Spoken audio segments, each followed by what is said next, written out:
পুলিশের অ্যাকশন।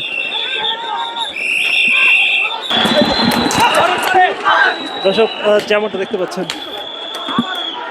লাঠি চার্জ করা হচ্ছে এবং যমুনার সামনে অবস্থানরত আন্দোলনকারী যারা ছিলেন তাদেরকে কিন্তু এখান থেকে ছত্রভঙ্গ করে দেওয়ার জন্য পুলিশ চেষ্টা করছে। এবং আপনারা জানেন সকাল 9টা থেকে মূলত কেন্দ্রীয় শহীদ মিনারের সামনে তাদের যে অবস্থান কর্মসূচি সেই অবস্থান কর্মসূচি চলছিল।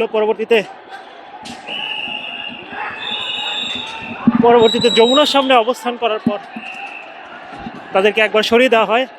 আন্দোলনকারীদের একাংশ কিন্তু অবস্থান করছিলেন রাজধানীর প্রধান উপদেষ্টার বাসভবন যমুনার ঠিক সামনে। এরপর তাদেরকে ছত্রভঙ্গ করে দেওয়ার চেষ্টা করে পুলিশ। পরবর্তীতে কেন্দ্রীয় শহীদ মিনারে বেশ কয়েকজন আন্দোলনকারীদের একাংশ অবস্থান নেয়, কিন্তু যমুনার সামনে থেকে পুরোপুরি সরে যায়নি। পরবর্তীতে ঠিক একটু আগে অর্থাৎ বেলা 3টার দিকে মূলত আন্দোলনকারীদের একাংশের দিকে সাউন্ড গ্রেনেড নিক্ষেপ করে এবং লাঠিচার্জ করতে বাধ্য হয় পুলিশ। যেমনটা দেখতে পাচ্ছেন রাজধানীর বাংলা মোটর এলাকা থেকে শাহবাগ পর্যন্ত পুরো এলাকা কিন্তু এক প্রকার রণক্ষেত্র। পুলিশের বিপুল সংখ্যক পুলিশের উপস্থিতি কিন্তু দেখা যাচ্ছে এবং তাদেরকে ছত্রভঙ্গ করে দেওয়ার চেষ্টা করা হচ্ছে। বেশ কয়েকজন আন্দোলনকারীকে এখান থেকে আটক করা হয়েছে। দর্শক দেখতে পাচ্ছেন আন্দোলনকারী এবং পুলিশের মুখোমুখি অবস্থান এবং বেশ কয়েকবার ইট পাটকেল পর্যন্ত নিক্ষেপ করা হচ্ছে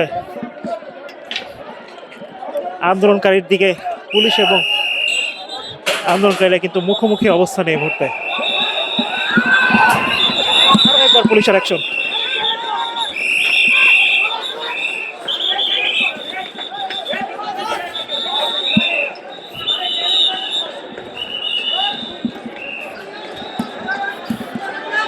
দেখতে পাচ্ছেন পুলিশ বেশ কড়া অবস্থানে আছে এবং আন্দোলনকারী যারা ছিল তাদেরকে সরিয়ে দেওয়ার জন্য কিন্তু বারবার সাউন্ড গ্রেনেড নিক্ষেপ করা হয় এবং পরবর্তীতে সাউন্ড গ্রেনেড নিক্ষেপ করা হয়, লাঠিচার্জ করা হয়। কিন্তু আন্দোলনকারীদের একাংশ কিন্তু এখন পর্যন্ত রাজধানীর বাংলা মোটর এলাকা থেকে শুরু করে সব জায়গায় অবস্থান করছে। আন্দোলনকারীরা কিন্তু এখন পর্যন্ত অবস্থান করছে রাজধানীর বাংলা মোটর এলাকার বিভিন্ন অলিগলি কেন্দ্র করে এবং ঠিক এই পাশে পুলিশের অবস্থান। পুলিশ বারবার চেষ্টা করছে যে তাদেরকে এখান থেকে সরিয়ে দেওয়ার, কিন্তু এখন পর্যন্ত আন্দোলনকারীদের বিভিন্ন অংশ কিন্তু এখন পর্যন্ত প্রধান উপদেষ্টার বাসভবন যমুনার সামনে কিন্তু অবস্থান নেয় আন্দোলনকারীরা। তার পরবর্তীতে পুলিশ তাদেরকে সেখান থেকে সরে যেতে নির্দেশ দেয়। পাশাপাশি একাধিকবার দেখেছি ডিসি মাসুদ তিনি কিন্তু আন্দোলনকারীদের সাথে কথা বলার চেষ্টা করেছিলেন, কিন্তু এখন পর্যন্ত আন্দোলনকারীদের একাংশ কিন্তু যমুনার সামনে অবস্থান করছিলেন। ঠিক একটু আগে পুলিশ কিন্তু বেশ কড়া পদক্ষেপ নেয় এবং শাহবাগ মোড় থেকে শুরু করে বাংলা মোটর এলাকা প্রধান উপদেষ্টার বাসভবনের সামনে এক প্রকার রণক্ষেত্রে পরিণত হয়।